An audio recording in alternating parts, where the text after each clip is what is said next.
This is Andi Purewal, Boxing Social in association with Betfred. I'm joined by former amateur star Skye Nicolson. I keep saying former, I've interviewed you twice, even though I know you've got ambitions to go back and obviously compete in the Olympics. But yeah, looking as lovely as ever, Skye. How are you?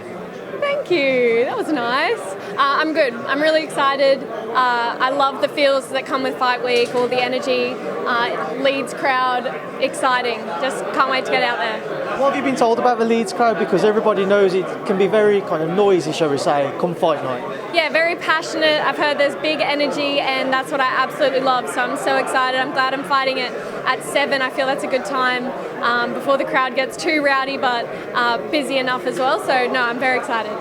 Your American debut only a couple of weeks ago, obviously UK debut now. I imagine the plan for you moving forward will be as busy as possible throughout the remainder of this year. Before we do come on to that, let's just kind of go back a couple of weeks to that pro debut out in America. Just reflect on your first fight in San Diego. Yeah, look, I really enjoyed fight week. The fight went exactly as planned. I didn't take too many risks. I did what I had to do to win the fight, make sure I win every round comfortably. Obviously, being in there against a hometown girl in San Diego, unbeaten opponent. So I wasn't really going to go in and take any risks. I wanted to make sure I had a good performance, but make sure that it wasn't close. And I felt like I delivered on that. I want to take a few more risks in this fight. I want to show the fans that I can box, but I'm also pretty tough and I can stand and fight as well. So I'm excited to kind of show a different side that the fans haven't really seen yet. Was you feeling nervous heading into it for the first time as a professional? I did feel a little bit nervous in the change rooms before the fight, but as soon as that opening bell rung, it was just like I was back in my comfort zone. What I do day in, day out in the gym, and I had 150 amateur fights, and as soon as that bell rung, it didn't feel any different to any of those fights. How much do you feel you learned in comparison to what maybe you fought beforehand as a first time as a pro? How much do you feel you took away from that fight?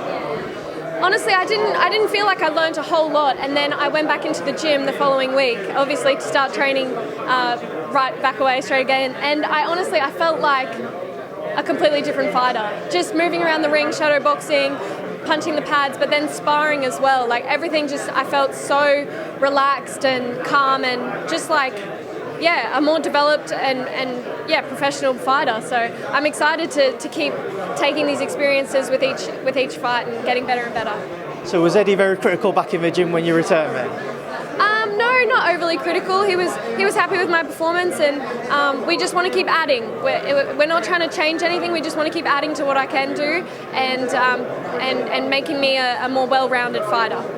Obviously, let's come on to this week then. Bec Connolly, somebody who everybody in the UK will know very well, faced some names such as Terry Harper, Tasha Jonas, your fellow Australian Ebony Bridges, faced her as well. What are you expecting from her? I'm definitely expecting a tough fight. I know she's scheduled to fight in a few weeks, so I know she definitely doesn't want the fight to be stopped before the end of the fight distance. So I am expecting it to probably go the full distance.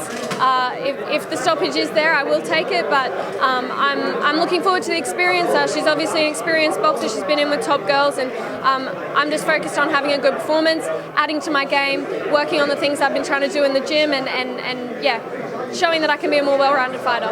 You said earlier on that you want to take a few more risks this time around. With that in mind, do you feel like you want to make a statement against Bec, and obviously the stoppage victory against her would do so because she's only lost a few by a stoppage during her career?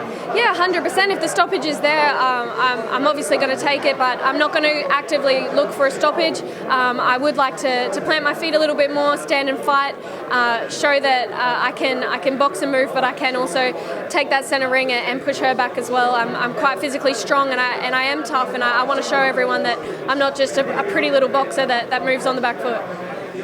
Ebony Bridges, Cecilia Roman, what are your thoughts on it? I think it's going to be an absolute fireworks fight. I'm so excited. Obviously back in the Aussie for the win. We would have an awesome night in the office if both the Aussie girls get the win and take over Leeds for the night. I was about to say, what's the after party if you're both successful? I'm not sure about Ebbs, but for me, going straight back to camp again. So like I said, I want to be really active. The plan was to have 3 fights before I go home for a break. So hopefully be back with fight news very soon after the fight and straight back in the gym. So you won't be celebrating your victory then? You won't be enjoying maybe even like a fast food, some form of takeaway? 100% be having all the food. But yeah, no parties, not yet. we'll have one more fight, I think. That's fair enough, Skye. And one thing I forgot to ask you about, obviously, during your time out in San Diego, I saw you met up with a man who many consider to be the pound-for-pound star in the sport, Sal Canelo Alvarez. What was that like? Did you kind of have any passing chat in terms of like boxing and any tips he might have passed down to you? Yeah, he was cool. I was very starstruck, so I felt quite shy, which is very unlike me. But no, he told me I don't look like a fighter, so I took that as a compliment. But yeah, no, he was very nice, and for someone who's so famous and like obviously such an amazing person in our sport, like to stop and give me the time of day, I really appreciated it. Right, Skye, just before I let you go, just leave a final word to yourself or your fans, whether it be here, ones you made over in America or obviously back home in Australia. Have you got a message to those guys ahead of Saturday night? Tune in live. It's going to be an exciting night, not just my fight, but the whole card, and can't wait to see you all there in Leeds. Skye, it's a pleasure as always. Hopefully we could do one properly soon where we can sit down. He's not with everybody around, but I appreciate your time. Right. Thank you for speaking to me. Thanks so much.